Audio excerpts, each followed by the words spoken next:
Welcome to the Insight Meditation community of Charlottesville, Virginia. You can find all of our program offerings and information about our Sangha at www.imeditation.org.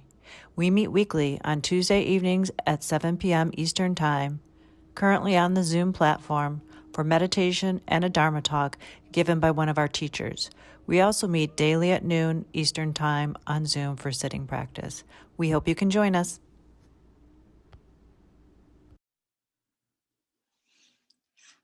So what's going on for me in my life right now is that I'm building a studio in my backyard so I can do clay sculpture. Clay is so dusty. It's really best that it has its own space. So I've had this studio in my mind for 3 years, ever since I moved back to Charlottesville. And I won't go into the many sagas about what went wrong between then and now. So I have a friend with a great clay studio, and I thought, oh, good. What a simple design. I'll make one like this. And I wrote down the measurements. So as the builders finally started, after a long time and many delays, I was stunned because the measurements seemed all wrong. It was way too tall. I was confused. I couldn't tell the builders to stop because I'd waited for them for so long. Plus, it's their pay for a day. I couldn't say, can we pause this? Maybe I just had to trust it would turn out okay. These builders, 3 big men, worked so fast, and in no time the walls were up, and it was way tall. I was really confused. I've made a little cardboard model of this studio. I really thought I knew what I was doing. That night, I woke up at 4 a.m. and I thought, okay, it's anxiety. I'm so grateful for the practice. I know how to work with my anxiety, with loving kindness and self-compassion, body scans, working with my breath. It's going to take a lot of work, maybe 2 or 3 hours of meditation, but that's okay. It's like night school. And maybe I'll have some insights into my anxiety, remembering that my goal is to reduce the pain and suffering in myself and in the world. To put it mildly, I'm not a big fan of my anxiety. And I know my self-love can be a stabilizing factor, like equanimity, a balancing factor. So it's not like I have the spirit of adventure and turning toward my anxiety. But I do know that these difficult emotions are sort of like tight wads of cotton balls, and that if we can tease them apart, the light comes through. Then I realized this wasn't just anxiety. It had a harsh, critical tone to it, and I realized, uh-oh, it's shame. Usually my shame hides. It affects and distorts my other emotions. But this time, it was right out there. Ouch, I thought. This is one difficult emotion I sure don't want to turn toward.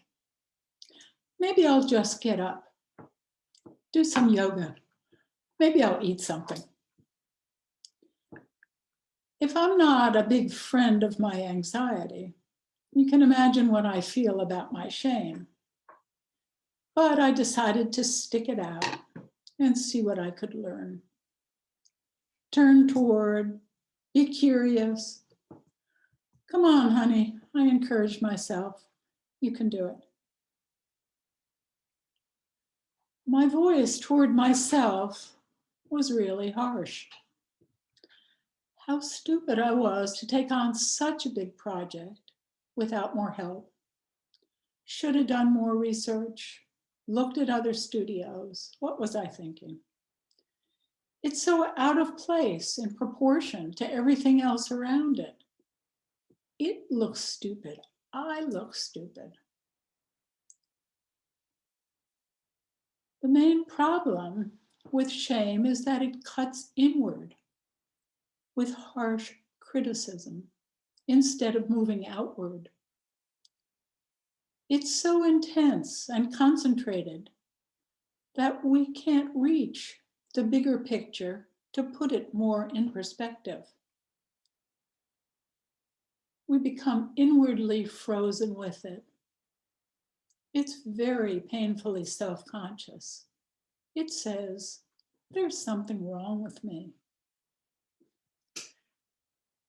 Now, the good thing about anger, if you're the person being angry, is that we push it out there. It's motivating. It's a release. When shame underlies anger, the shame stays hidden. We can become inactive and can't get angry. It's that freezing again. The anger gets turned inward. At best, though, shame can reduce and mediate the anger. You know, most kids don't kill their parents. But in addition to loving kindness, self-compassion, and many body scans, I found breathing through my whole body was best. Breathing from feet to head on the inhale, down again on the exhale, over and over, as if I were lying on the beach and the ocean were coming over me and then receding again. So try this for a minute yourself. Pretend you're doing that leaning backward again, and you're lying on the beach. Beautiful day, just like today. Warmer, of course, because you're at the beach.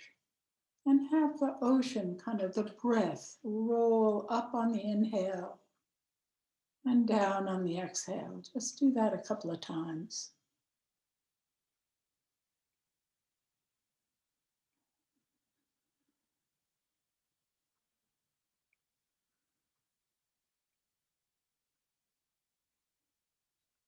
And I imagine the sounds at the beach and the seagulls and the other little birds hopping around. The next day, I realized what I hadn't taken into account is that my friend's studio is at the bottom of a big slope. Her house is at the top. And as you look down at the studio, it looks in perfect proportion. And my studio is on level ground. But once you're inside, it's great. It's just from the outside that it looks enormous. So I decided to learn a bit more about shame. There's a course offered through Sounds True called Healing Shame with Sheila Rubin and Lyon. Shaming, of course, is part of our conditioning. It has positive benefits for cooperating, but our society overuses it. In order to transform our toxic shame, we first have to see it and understand it.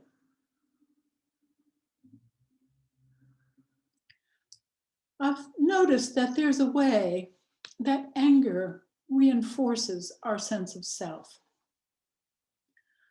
A sort of like, I'm angry, Therefore, I am. And shame reinforces our sense of self, but in a more negative way. I'm terrible. Therefore, I am. It's the second type of craving for the continuation of self. As kids, we'll accept any kind of attention to feel a stronger sense of ourselves. It's really sad. We humans are really sad to be worrying so much, when ultimately we have to have a skill to let go of this one precious life. As Mary Oliver says, look, the trees are turning their own bodies into pillars of light, are giving off the rich fragrance of cinnamon and fulfillment. The long tapers of cattails are bursting and floating away across the blue shoulders of the ponds. And every pond, no matter what its name is nameless now. Every year, everything I've ever learned in my lifetime leads back to this. The fires and the black river of loss, whose other side is salvation, whose meaning none of us will ever know. To live in this world, you must be able to do three things: to love what is mortal, to hold it against your bones, knowing your own life depends on it. And when the time comes, to let it go, to let it go.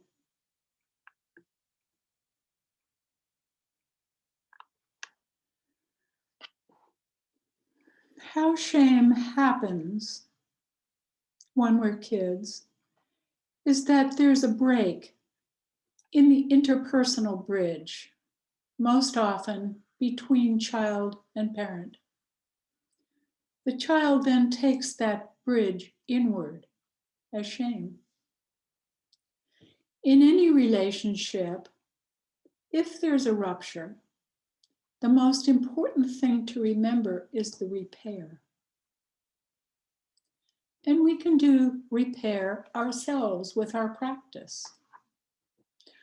With self-compassion, which means instilling a kind voice, something like, oh, I'm really sorry that happened for you. For me, that must have felt terrible. I'm sure that felt awful. Yuck. Putting a hand on one's heart. Or I like to pat my shoulder and say, it's okay, honey, we're doing it. Another thing is to have compassion for everyone involved.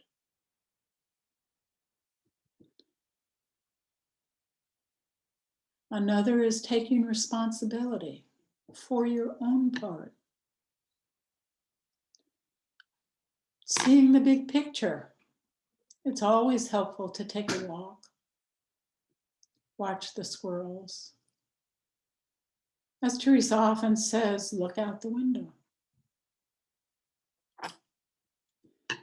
Having some humility. It's not like I build studios every day, or, I did the best I could, or that's the way it goes sometimes. And humor always helps. Right now, I'm thinking my studio is a bit of a giraffe.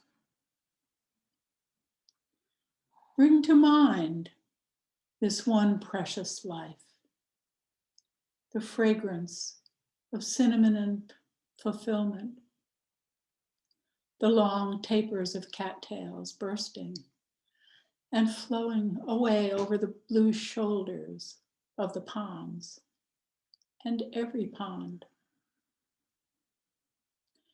We all have shame We are fragile, sensitive beings, especially when we're kids. It's more difficult with critical parents, and this happens to be a shame-based, competitive society. It's another ingredient in the groundwater, along with racism. And it's certainly an ingredient in othering. It's understandable that we want to offload our shame and self-hatred. Eve Ensler wrote that self-hatred was one of America's largest exports. Americans spend $16 billion a year on cosmetic plastic surgery. 16 billion. So our task and our challenge is to turn toward and transform our own toxicity as part of the path of our awakening. We practice for ourselves and for everyone else. James Baldwin said, "I would like us to do something unprecedented, to create ourselves without finding it necessary to create an enemy." He also said, "White people in this country will have quite enough to do in learning to accept and love themselves and each other. And when they have achieved this, which will not be tomorrow and may very well be never, the Negro problem will no longer exist, for it will no longer be needed." The Negro problem will no longer exist, for it will no longer be needed. So let's sit for just a moment.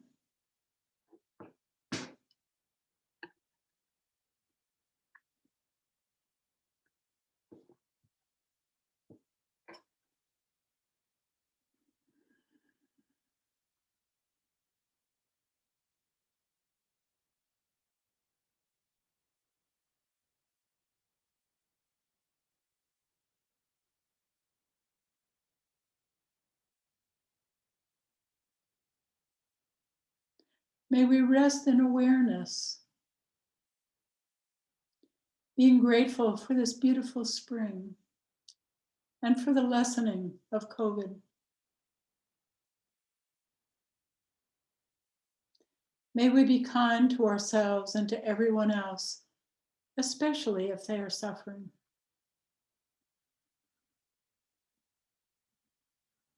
May all be happy, healthy, peaceful, safe, and may the merit of this practice be for the benefit of all beings. Thank you.